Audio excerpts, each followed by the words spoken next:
أعوذ بالله من الشيطان الرجيم بسم الله الرحمن الرحيم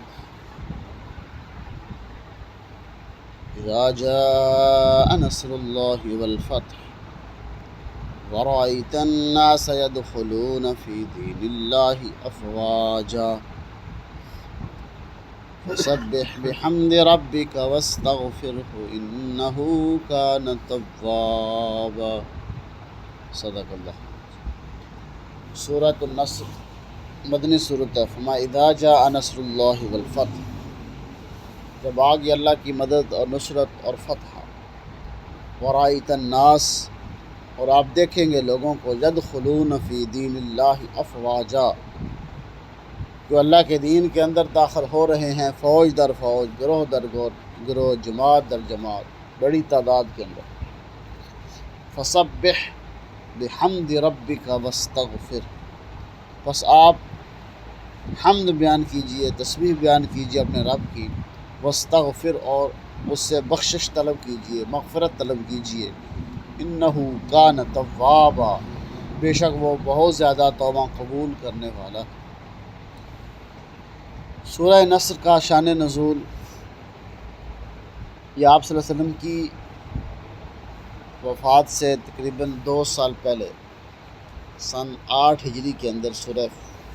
نصر جو ہے وہ نازل ہوئی، کہ جب آپ صلی اللہ علیہ وسلم نے لوگوں کو اسلام کی دعوت دی، مکہ کے چند لوگ جو ہے وہ مسلمان ہوئے، باقی یہ کہہ رہے تھے کہ دیکھتے ہیں کہ اس کا دین، اس کا اسلام کیسے پھیلتا ہے، اس کا لایا ہوا مذہب کیسے پھیلتا ہے۔ پھر آپ صلی اللہ علیہ وسلم کو ہجرت کا حکم ہو گیا، آپ مکہ سے مدینہ چلے گئے، غزوہ بدر ہوئے، احد ہوا، اس طرح خندق ہوئی، مختلف غزوات ہوتے رہے، کفار کو شکست ہوتی رہی، لیکن اس کے باوجود بھی وہ اسلام نہ لے کے آئے۔ لیکن سن 8 ہجری کے اندر رمضان المبارک کے اندر جب مکہ فتح ہوا، آپ صلی اللہ علیہ وسلم کو مکہ کے فتح ہونے کی خوشخبری دی گئی، اس وقت یہ صورت نازل ہوئی کہ جب اللہ کی مدد اور نصرت آ جائے گی، فتح آ جائے گی، تو پھر آپ دیکھیں گے کہ لوگوں کو وہ کیسے دین کے اندر داخل ہوتے ہیں۔ یعنی انہوں نے ہر غزوہ بدر بھی دیکھا، احد بھی دیکھا، خندق بھی دیکھا، اس طرح باقی مختلف غزوات، غزوہ حنین ہے، سارے دیکھے کہ اللہ رب العزت نے تمام غزوات کے اندر آپ صلی اللہ علیہ وسلم کی مدد اور نصرت فرمائی ہے۔ اب وہ سارے صرف دیکھ رہے ہیں کہ کس وقت اعلان ہوتا ہے ہمارے معافی کا۔ جب سن 8 ہجری کے اندر رمضان مبارک کے اندر مکہ فتح ہوا تو آپ صلی اللہ علیہ وسلم مکہ کے اندر فاتحانہ انداز کے اندر داخل ہوئے، تو اس وقت یہ صورت جو ہے اس سے پہلے نازل ہوئی۔ جب نازل ہوئی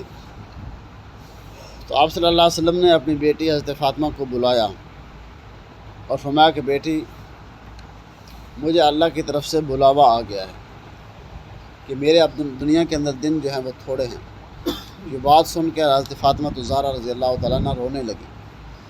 اور آپ صلی اللہ علیہ وسلم نے ان کو چپ کرا، فرمایا کہ اے بیٹی رو نہیں، کہ جب میں چلا جاؤں گا اس کے بعد سب سے پہلے جو آ کے ملے گا مجھ سے بندہ، وہ آپ ہی ہوں گے۔ یعنی آپ کی وفات سے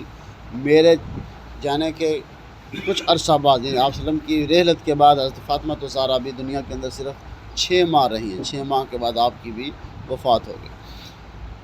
تو حضرت عمر رضی اللہ تعالیٰ عنہ اپنے زمانہ کے اندر حضرت ابن عباس کو، جو عبداللہ ابن عباس رضی اللہ تعالیٰ عنہ، ان کو اپنی مجلس میں سب سے اونچے بٹھایا کرتے تھے، وہ چچا زاد بھائی تھے آپ صلی اللہ علیہ وسلم کے۔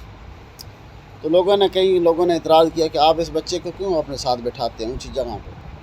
تو میں کہ تم یہ بتاؤ کہ اس صورت کا مطلب کیا ہے، اذا جاء نصر اللہ والفتح۔ کئیوں نے کہا کہ اس کے اندر مکہ کی خوشخبری دی گئی ہے کہ لوگ جو ہے وہ گروہ داخل ہو جائیں گے، آپ اپنے رب کی تسبیح کریں۔ ہم یعنی جو ظاہری ترجمہ بنتا تھا لوگوں نے یہ بیان کیا۔ تو حضرت عمر نے فرمایا کہ اس بچے سے پوچھے اس صورت کا مطلب کیا ہے۔ تو انہوں نے فرمایا کہ اس صورت کے اندر اللہ نے اپنے محبوب کو اپنے پاس بلانے کی خوشخبری دی ہے کہ آپ اس دنیا کے اندر چند دن باقی ہیں، یعنی کچھ عرصہ باقی ہیں، پھر آپ اپنے رب کے پاس جائیں گے، کیونکہ اللہ نے مدد اور نصرت بھیج دی ہے، لوگوں دین کے اندر گروہ داخل ہو جائیں گے، تو پھر آپ کا جو کام اللہ نے اپنے ذمہ لگایا تھا آپ صلی اللہ علیہ وسلم کے، یعنی تبلیغ کا کام جو ہے، اور امر بالمعروف اور نہی عن المنکر کا جو کام اللہ نے اپنے محبوب کے ذمہ لگایا تو وہ آپ نے پورا کر دیا ہے۔ فرمایا کہ میں اس بچے کو کیوں نہ اونچی جگہ پہ بٹھاؤں، کہ اللہ نے اس کو اتنا علم عطا فرمایا ہے کہ آپ کی سوچ بھی وہاں نہیں کہ جہاں اللہ نے اپنے اس نے حضرت ابن عباس کو جو علم عطا فرمایا، یعنی سب سے پہلے مفسر قرآن حضرت ابن عباس رضی اللہ تعالیٰ کو کہا جاتا ہے۔ فرمایا ورأیت الناس یدخلون فی دین اللہ افواجا، آپ دیکھیں گے لوگوں کو کہ دو لوگ جو ہے وہ داخل ہو رہے ہیں گروہ در گروہ۔ پھر جب مکہ فتح ہوا تو پھر لوگوں نے دیکھا کہ وہ کفار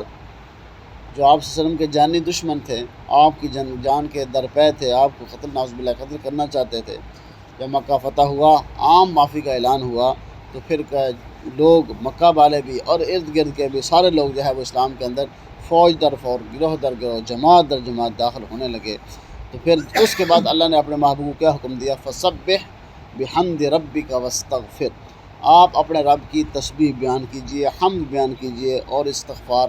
طلب کیجئے، بخشش طلب کیجئے۔ حضرت عائشہ رضی اللہ تعالیٰ فرماتے ہیں جب یہ صورت نازل ہوئی تو آپ صلی اللہ علیہ وسلم تو پہلے بھی اپنے یعنی آخرت کے اعمال سے غافل نہیں تھے، لیکن اس کے بعد آپ صلی اللہ علیہ وسلم سبحان اللہ و بحمدہ استغفر اللہ و اتوب الیہ اس عمل کو یعنی کثرت سے پڑھتے تو آپ پہلے بھی استغفار تھے، لیکن اس صورت کے نازل ہونے کے بعد فسبح بحمد ربک واستغفر، یعنی آپ کے اللہ کی حمد بھی بیان کرتے سبحان اللہ و بحمدہ استغفر اللہ و اتوب الیہ، سبحان اللہ و بحمدہ سبحان اللہ العظیم استغفر اللہ و اتوب الیہ، یعنی اس عمل کو پھر آپ کثرت سے کرنے لگے۔